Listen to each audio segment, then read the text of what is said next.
Hi guys, in this video I am going to tell you the top reasons why Sri Lanka is actually one of the best digital nomad destinations in the whole world.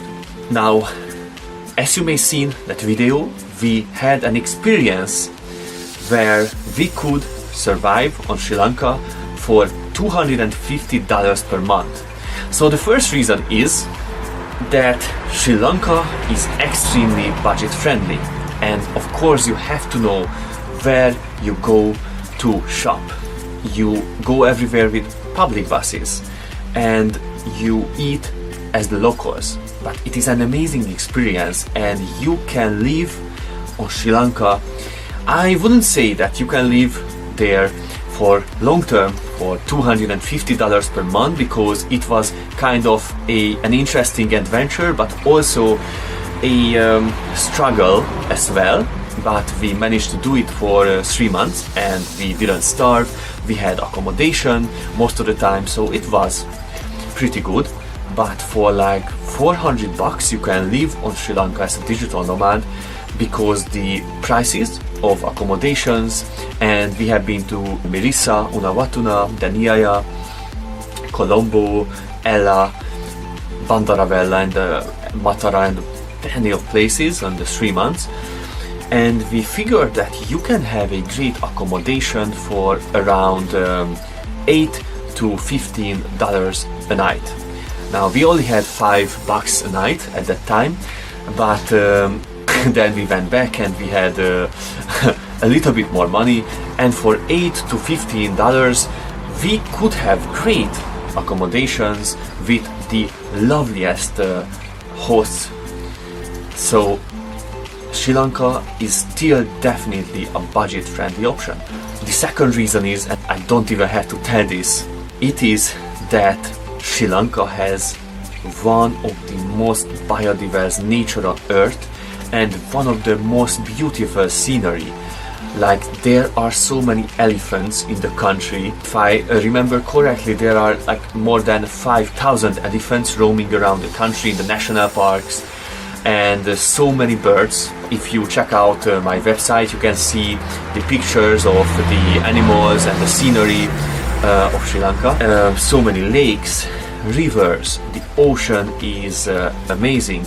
So you can do so many outdoor activities, and it is a very good reason to go to Sri Lanka, because when you are working all day on a computer, like programming, digital marketing and all this stuff, you have to do some relieving experiences like rock climbing, rafting, surfing, and you can all do those things on Sri Lanka.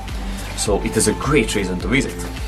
The third thing is that, according to our experiences, they are very welcoming. The people of this little island country are very rich in culture, history, and the people are very welcoming and friendly. And from the little kids to the older people, and we only met with friendly people on the island.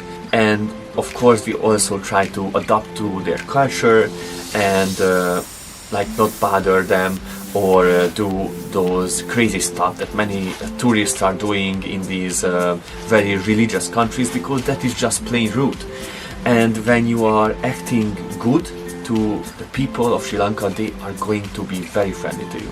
The fourth reason is that they have great visa options, and in Southeast Asia many countries, based on my experience, have kind of difficult visa options, and Sri Lanka has a great 90-day visa for a start, and then you can also extend it, so it is not a hassle to go there and do all this stuff. We didn't have any problem at all. You can also do it online, and it is also very important that you have great connectivity to other Southeast Asian countries and India, of course, also the Maldives, which is a great destination to just relax.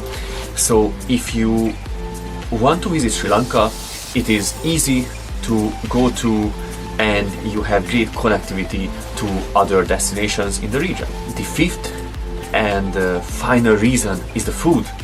we fell in love with Sri Lankan food. In our first 3 months that we spent there for $250 per month that we could spend because it was our entire budget, because I lost the credit card. So, and even then we ate the most delicious foods.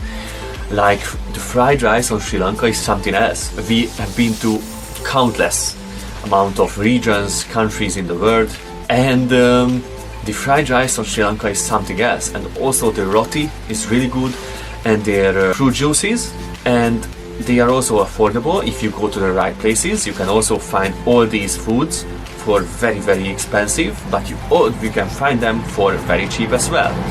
And we learned eating with our hands very quickly, and now if I go to anywhere in the world where eating with your hands is not like the thing to do, like my reflex is always to eat with my hands, because I just got used to it in the 3 months, because we ate rice every single day. But yeah, the food is great and delicious, and with a great variety if you have a little bit of a higher budget than we did. And the other time we went, we had a better budget, and we tasted all their delicious foods. So we highly recommend to do a gastronomy tour in all the cities that you go to in Sri Lanka. I hope this video was interesting for you and maybe useful. If you have any questions about Sri Lanka, or you want me to make videos about particular stuff that we learned there, or about the public transportation, about food, about costs, accommodation, tricks and tips, let me know in the comments, and subscribe to the channel, because I have many more tips and interesting stories that I want to share with you. Safe travels!